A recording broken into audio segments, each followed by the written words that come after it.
stick around to the end of the video. We're giving away an XP800 this month. Great piece of equipment.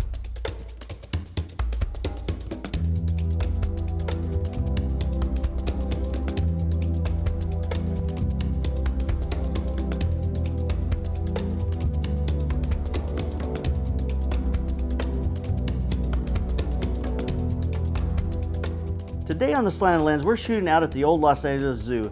It used to be such a creepy place, nestled in the overgrown brush above the zoo. You know, when I was at Art Center, students would jump the fence and go into this area and shoot some really cool images. Today it's a place where people come to do picnics, but the creepy factor is still there. I wanted to shoot a campy, retro B-movie mummy image with two explorers making their way in a dark cave with only a torch for light. I was going to use a flame on the stick for the main light, but the city of Los Angeles said they'd need a fire marshal and police and all kinds of stuff. Well, to overcome that thought, I decided to use a Dynalite pencil light and tape it to the back of the torch. I also taped a warm sun gel around the light to warm it just a little bit. This gives me a nice warm glow coming off from the light.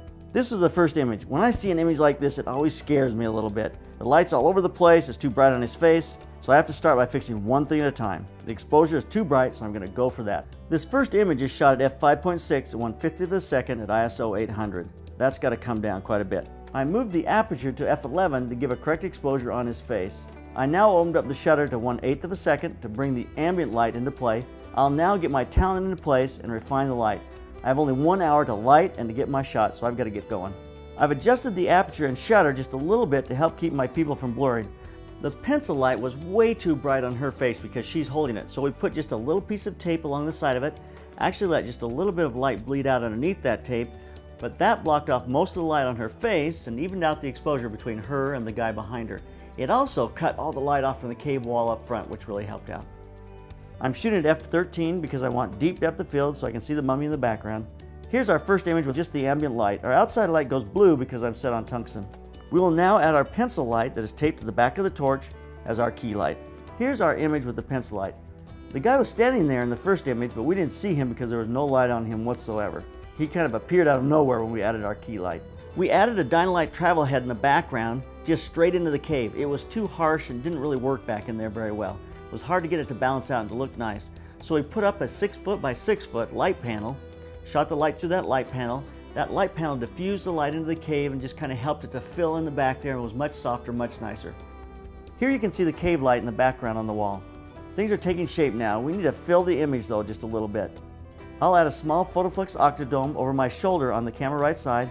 It's going to open up the shadows and allow us to see her a little better. Here's our final image with all the lights in play. The shadows are much more open now, which gives us a lot of latitude.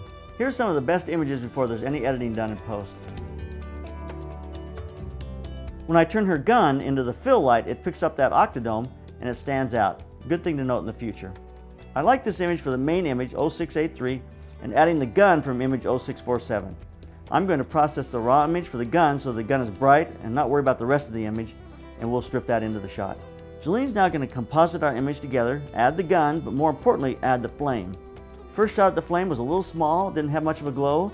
Jolene put a larger flame in and a little bit of warm glow around it. Feels like atmosphere in the cave and it started to look very nice. I'm now going to take this image into Nik software and add some effects to it. I first went into silver effects and changed it to a black and white image. I tried two different versions. First, a straight up conversion, no other effects, it's just a black and white conversion. It looks pretty good. Then I used a recipe called Yellowed No. 2. I like the vintage look this has, it's kind of a cool look.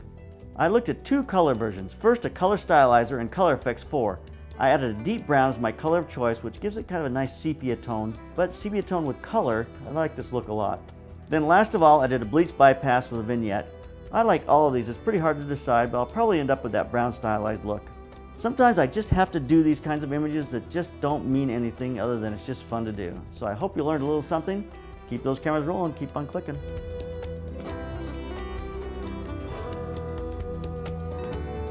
The Slanted Lens giveaway for the month of September is an XP800 by Dynalite. This is an incredible battery supply you take out on location to run your power packs. But the way to win is you have to guess how many times this XP800 will fire a 400 watt-second Dynalite pack on full power. How many times? Take your guess. The person closest wins.